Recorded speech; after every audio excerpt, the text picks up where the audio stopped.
ಈ ವಾರದಲ್ಲಿ ಯಾರ್ಯಾರ ಮೇಲೆ ಚಲನವನ್ನೇ ಮಾಡ್ತಿದ್ದಾರೆ ಅನ್ನೋದು ಇಂಪಾರ್ಟೆಂಟ್ ಆಗುತ್ತೆ.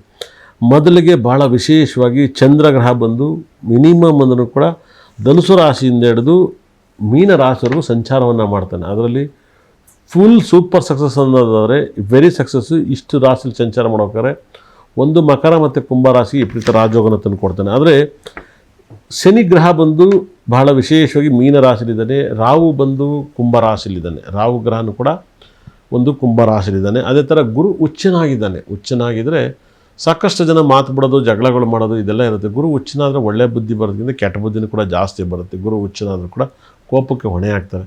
ಕೇತು ಗ್ರಹ ಬಂದು ಸಿಂಹ ರಾಶಿಲಿದ್ದಾನೆ. ಯಾವುದೇ ಕಾರಣಕ್ಕೂ ಯಾವುದೇ ಗ್ರಹನೂ ಬದಲಾವಣೆ ಆಗಿಲ್ಲ. ಇಲ್ಲೇನಾಗುತ್ತೆ, ಬುಧ ಮತ್ತು ಶುಕ್ರ ತುಲಾ ರಾಶಿಲಿದ್ದಾರೆ. ಬುಧ ಮತ್ತು ಶುಕ್ರ ಇಲ್ಲೇನಾಗುತ್ತೆ, ಶುಕ್ರ ಬದಲಾವಣೆ ಆಗ್ತಾನೆ. ಈ ವಾರದಲ್ಲಿ ಶುಕ್ರ ಬದಲಾವಣೆ ಆಗ್ತಾನೆ. ಆದರೆ ಬುಧ ಅಲ್ಲೇ ಇರ್ತಾನೆ ತುಲಾ ರಾಶಿಯಲ್ಲಿ. ಹಾಗಾಗಿಯೇ ಈ ವಾರದಲ್ಲಿ ವಿಪರೀತ ರಾಜಯೋಗದ ಒಂದು ಫಲವನ್ನು ಕೊಡಬೇಕಂದಾಗ ಸೂರ್ಯ ಮತ್ತು ಶುಕ್ರ ಕುಜಗ್ರಹ ತುಂಬ ಸ್ಟ್ರಾಂಗ್ ಆಗಿದ್ದಾನೆ.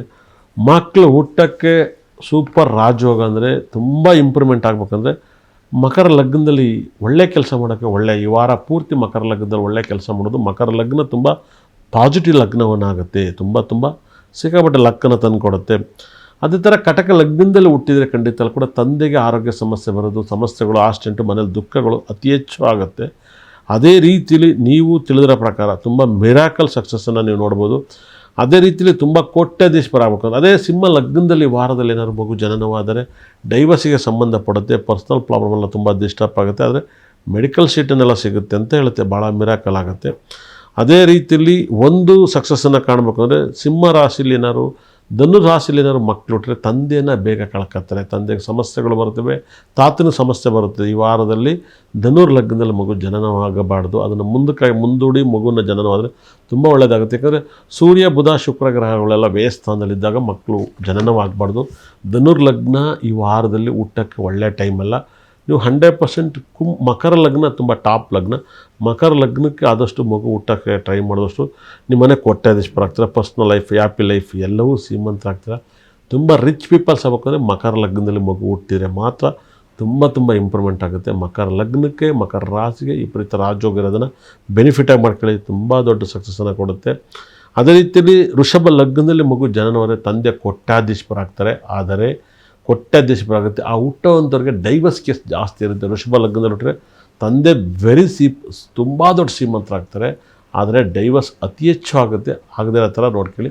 ಮಿಥುನ ರಾಶಿ ತುಂಬ ಪವರ್ಫುಲ್ ರಾಶಿ. ஆனால் ಮಿಥುನ ರಾಶಿಯವರಿಗೆ ಬುಧ ಪಂಚಮ ಸ್ಥಾನದಲ್ಲಿದ್ದರೂ ಕೂಡ ಪ್ರಯೋಜನ ಇಲ್ದಂಗೆ ಆಯಿತು. ಗುರು ಧನಸ್ಥಾನದಲ್ಲಿದ್ದಾನೆ. ವಿದ್ಯೆ, ಬುದ್ಧಿ, ದುಡ್ಡು ಎರಡು ಬರುತ್ತೆ. ಆದರೆ ನಿಮ್ಮ ನೆಮ್ಮದಿ ಮಾತ್ರ ತುಂಬ ಡಿಸ್ಟರ್ಬ್ ಆಗುತ್ತೆ. ಯಾಕಂದರೆ ಕೋಪ ಶತ್ರುಗಳ ಸ್ಥಾನದಲ್ಲಿ ಸೂರ್ಯಗ್ರಹನೂ ಬುಧ ಗ್ರಹನೂ ಕೂಡ ಶುಕ್ರ ಗ್ರಹನೂ ಇದ್ದಾನೆ. ಪಂಚಮಾಧಿಪತಿಯಾಗಿ, ವ್ಯಯಸ್ಥಾನಾಧಿಪತಿಯಾಗಿ ಈ ಮೂರು ಗ್ರಹನೂ ಕೂಡ ಈ ವಾರದಲ್ಲಿ ನಿಮಗೆ 6ನೇ ಭಾವದಲ್ಲಿ ಇರಬಾರ್ದು. ಯಾವುದಾದ್ರು ಭೂಮಿ ವಿಚಾರ, ಅದೇ ರೀತಿಯಲ್ಲಿ ನಿಮ್ಮ ಲೈಫಲ್ಲಿ ಕಾನೂನಿಗೆ ಸಂಬಂಧಪಟ್ಟಂಥ ಪ್ರಾಬ್ಲಮ್ಮು, ಅದೇ ರೀತಿಯಲ್ಲಿ ಹೆಣ್ಣಿನ ವಿಚಾರದಲ್ಲಿ ನಿಮಗೆ ಅವಮರ್ಯಾದೆ ಆಗುತ್ತೆ. ಭೂಮಿ ವಿಚಾರ, ಗೌರ್ಮೆಂಟ್ ವಿಚಾರದಲ್ಲಿ ಮತ್ತು ಹೆಣ್ಣಿನ ವಿಚಾರದಲ್ಲಿ ನಿಮಗೆ ಅವಮರ್ಯಾದೆ ಆಗುತ್ತೆ. ಅದೇ ಥರ ರಾಹು ಗ್ರಹ ತುಂಬ ಪವರ್ಫುಲ್ ಆಗಿದ್ದಾನೆ 100%. ಶನಿನೂ ಕೂಡ ತುಂಬ ಪವರ್ಫುಲ್ ಆಗಿದ್ದಾನೆ. ನೀವು ಬುಧ ಮತ್ತು ಗುರು ಇಬ್ಬರೇ ಚೆನ್ನಾಗಿರೋದು, ಬೇರೆ ಗ್ರಹಗಳು ಅಷ್ಟು ಚೆನ್ನಾಗಿಲ್ಲ. ಇದಕ್ಕೆ ನೀವು ಏನು ಮಾಡಬೇಕು ಅಂದರೆ ಸುಬ್ರಹ್ಮಣ್ಯನ ಅತಿ ಹೆಚ್ಚು ಪ್ರಾರ್ಥನೆ ಮಾಡಬೇಕು. ಯಾಕಂದರೆ ಅವ್ನಿಗೆ 6ನೇ ಭಾವದ ಮನೆ ಬಂದು ಸುಬ್ರಗ್ರಹದ ಮನೆ ಆಗುತ್ತೆ.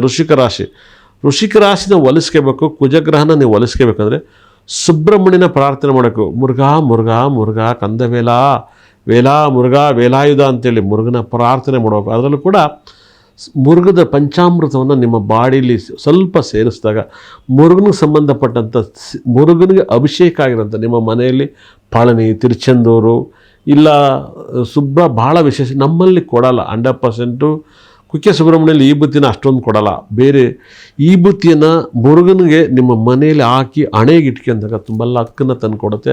ಅದೇ ನಿಮ್ಮ ಮಕ್ಕಳುಗಳಿಗೆ ಮೈಗೆ ಸ್ನಾನ ಮಾಡಾದ್ಮೇಲೆ ಸ್ವಲ್ಪ ಹಚ್ಚಿದರೆ ಖಂಡಿತ ಕೂಡ ವಿದ್ಯೆ, ಬುದ್ಧಿ ಎರಡೂ ಬರುತ್ತೆ. ಅದು ಎಷ್ಟೇ ದೊಡ್ಡವರಾಗಿರಲಿ. ತುಂಬ ಮಿಥುನ ರಾಶಿಯಲ್ಲಿ ಪ್ರಾಬ್ಲಮ್ ಆಗಿತ್ತಾ, ಆರೋಗ್ಯ ಸಮಸ್ಯೆ ಆಗಿತ್ತಾ, ಫೈನಾನ್ಸ್ ಪ್ರಾಬ್ಲಮ್ ಆಗಿತ್ತಾ, ಗಂಡ ಹೆಂಡತಿ ಜಗಳನ, ಅಣ್ಣ ತಮ್ಮ ಅಕ್ಕ ತಂಗಿಯ ಜಗಳನ, ಒಂದು ನೈಟ್ ಖಂಡಿತ ಕೂಡ ಬಹಳ ವಿಶೇಷವಾಗಿ ನಿಮ್ಮ ಮೈಗೆ ಪರಿಪೂರ್ಣವಾಗಿ ಹೆಂಗೆ ಕರ್ಣ ದುರ್ಯೋಧನಿಗೆ ಅವ್ರ ತಾಯಿ ಒಂದು ಎಣ್ಣೆಯನ್ನು ಉಜ್ಜಿರೋ ಅದೇ ಥರ ನಿಮ್ಮ ದೇಹಕ್ಕೆ ನೈಟ್ ಮಲಗಬೇಕಾದ್ರೆ 100% ಮುರುಗನಿಗೆ ಅಭಿಷೇಕ ಆಗಿರೋ ಈ ಬೂತಿನ ಮೈ ತುಂಬ ಹಚ್ಕೊಂಡು ಒಂದು ನೈಟ್ ನಿದ್ದೆ ಮಾಡಿ ನೋಡಿ, ನಿಮಗೆ 100ಕ್ಕೆ 90% ಡಿಸ್ಟರ್ಬ್ ಕಮ್ಮಿ ಆಗುತ್ತೆ. ಅದರಲ್ಲೂ ಕೂಡ ಯಾವುದೇ ಕಾರಣಕ್ಕೂ ಮುರುಗನ ಪ್ರಾರ್ಥನೆ ಮಾಡಿ ಮುರುಗನಿಗೆ ಹಚ್ಕೊಂಡು ಮಲಗಿ ನೋಡಿ, ನಿಮಗೆ ತುಂಬ ಒಳ್ಳೆಯದಾಗುತ್ತೆ. ನೈಟ್ ಪೂರ್ತಿ ಮುರುಗನಿಗೆ ಹಚ್ಕೊಂಡು ಈ ಬೂತಿನ ಹಚ್ಕೊಂಡು ಮಲಗಿ ನೋಡಿ, ನಿಮ್ಮ ಲೈಫಲ್ಲಿ ವೆರಿ ಸಕ್ಸಸ್ ಕೊಡುತ್ತೆ. ಯಾಕಂದರೆ 6ನೇ ಮನೆ ಬಂದು ಮುರುಗನ ಸ್ಥಾನ, ಕುಜಿನ ಸ್ಥಾನ. ಆ ಸ್ಥಾನವನ್ನು ನೀವು ಗೌರವಿಸಿದಾಗ ನಿಮಗೆ ತುಂಬ ಒಳ್ಳೆಯದಾಗುತ್ತೆ. ಅದರಲ್ಲೂ ಕೂಡ ಎಲ್ಲರೂ ಪುಣ್ಯ ಸ್ಥಳದಲ್ಲಿ ಹೋದಾಗಲೂ ಕೂಡ ಅದನ್ನು ತೆಗೆದು ಹಚ್ಕೊಳ್ಳಿ, ದೇವ್ರದ್ದು ಹಚ್ಕೊಂಡು ಒಳ್ಳೆಯದಾಗುತ್ತೆ. ತುಂಬ ಒಳ್ಳೆಯದಾಗುತ್ತೆ. ಅದು ಹಚ್ಕೊಂಡು ನೀವು ಬೆಳಗ್ಗೆ ಎದ್ದು ಸ್ನಾನ ಮಾಡಿ ಮುರುಗನಿಗೆ ಅಭಿಷೇಕ ಮಾಡಿ ಮುರುಗನ್ ಟೆಂಪಲ್ಗೆ ಹೋಗಿ ತುಂಬ ಪ್ರಾರ್ಥನೆ ಮಾಡಿ ಮುರುಗನಿಗೆ ನೋಡಿ, ನಿಮ್ಮ ಕಷ್ಟದಿಂದ ನೀವು ಪಾರಾಗ್ತೀರ. ಏನೇ ಜಗಳಗಳು ಗಲಾಟೆಗಳು ಆಗಬೇಕು, ಫೈನಾನ್ಸ್ ಪ್ರಾಬ್ಲಮ್ ಇದು ಕ್ಲಿಯರ್ ಆಗುತ್ತೆ.